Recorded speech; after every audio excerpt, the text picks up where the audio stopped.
Hey guys, how is everyone doing? Welcome back to another video. It's an amazing day out today. Weather is finally coming back to the UK and we're having sun. Today I want to talk about traveling as a solo filmmaker and what I take when I'm doing my travel videos. So I'm off to New York next week and I'll be shooting some photos and videos and just creating the little memory videos that I like to do when I'm away traveling. So I'm really looking forward to experiencing New York.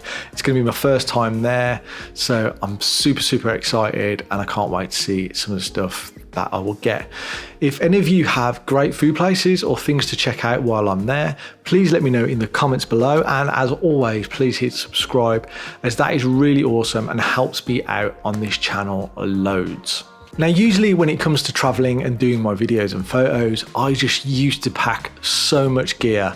In fact, so much gear that it would just weigh me down, super heavy. I have no room for clothing, which is a bit of an issue as I don't want to be living in the same clothes all holiday if possible. I just want to take minimal gear and have a nice, easy setup that I can rely on for amazing video quality and also incredible photos. When I traveled to Lisbon, Portugal a few months back now, you can watch that video here. I'll post a link to that. I took with me my faithful Fuji X-H2 and also my Sony A7 IV for video, which is a great combo, and I found it to be exactly what I needed to catch great photos and video. But with Fuji, when it comes to photography, there is no doubt they are my favorite people. I love the ease of use and the portability with this camera and the amazing images. It's just really well suited to travel photography. You can dial in that look via the look on the JPEGs and they just come out absolutely incredible. The quality is really good, and when I get back, I don't have to fish through hundreds and hundreds of images trying to edit what I need. I just want the memories there so I can just use them, and Fuji really allows me to do this. But unfortunately, the X-H2 just doesn't really satisfy when it comes to video, and hence the use of the Sony A7 IV, which is a great video camera. Just having the in-body image stabilization on the A7 IV is really useful when traveling, and that is something that obviously the X-H2 doesn't have. So I've done a video about the A7 IV. You can go and check that out somewhere. I'll post a link to it here. So it's been a good setup, but one thing I do hate is having to carry around two camera setups all day long. You can be out for hours when traveling and exploring parts of the city, and swapping and dragging these cameras around can be a painful task and pretty tiring. So this is where things are all going to change, and I'm sure for some of you, you will have things to say in the comments. So I've decided to go with and try out the Fuji X-H2. This camera has been on my radar for a good while now, and it was a toss-up between the X-T5 and the X-H2, and I just think the X-H2 is going to just suit me a lot better.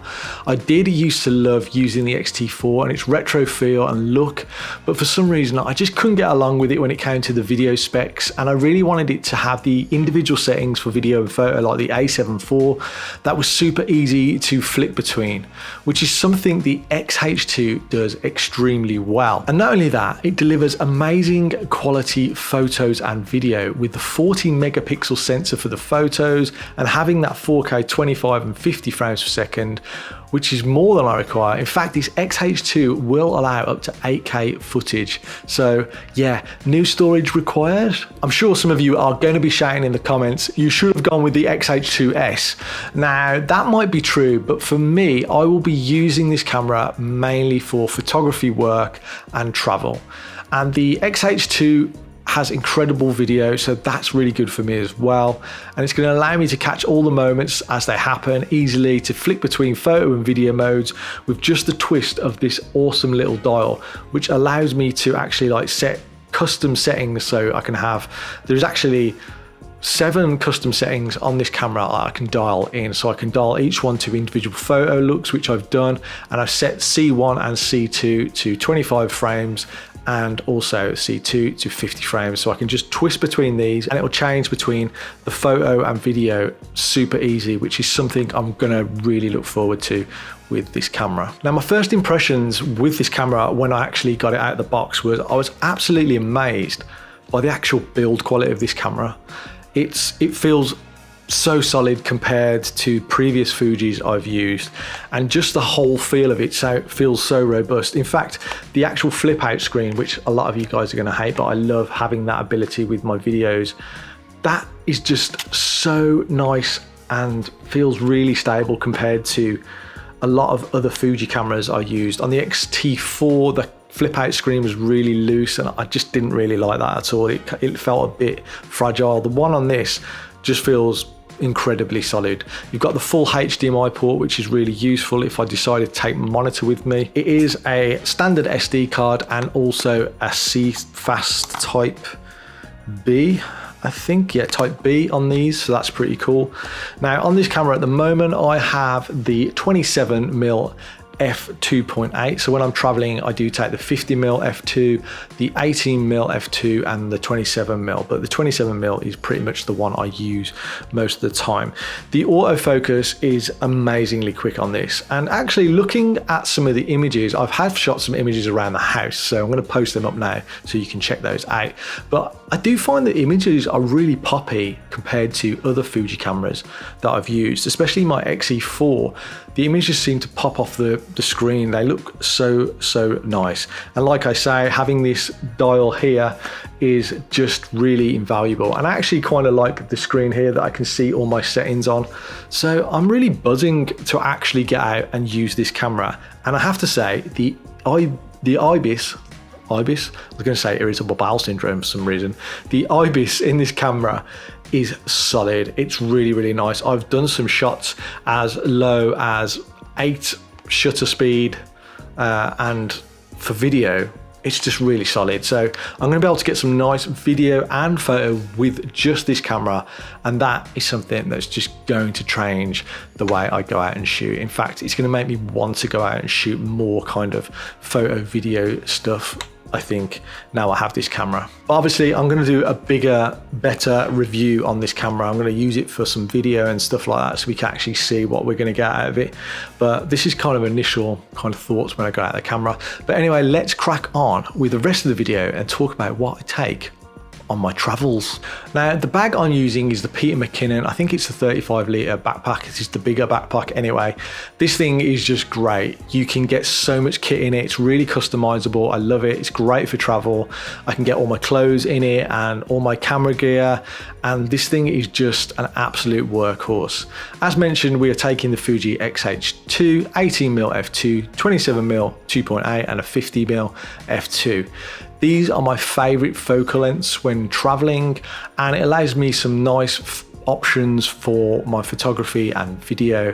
But like I said earlier, I usually will use the 27mm 2.8 for 90% of the time. I take with me a VND filter, which is an Earth 58mm. I think it's a 1:5 stops, I think this is. It's a great little filter. I've been using it for ages. I'm super happy. I do buy step up rings for each of my lenses, so they step up from the lens filter ring size up to 58, so I can use the same filters across all of my lenses when I'm out. Now I take a camera strap with me. This one is from Peak Design, which is a nice comfy for using all day. Has a nice rubber grip inside of the actual strap, which is nice and just feels comfortable when I'm wearing it, and it's really useful for stabilizing those shots more when doing video. Like I said, the IBIS in the camera is really solid, so it'll be interesting to see how that compares even when I'm using a strap.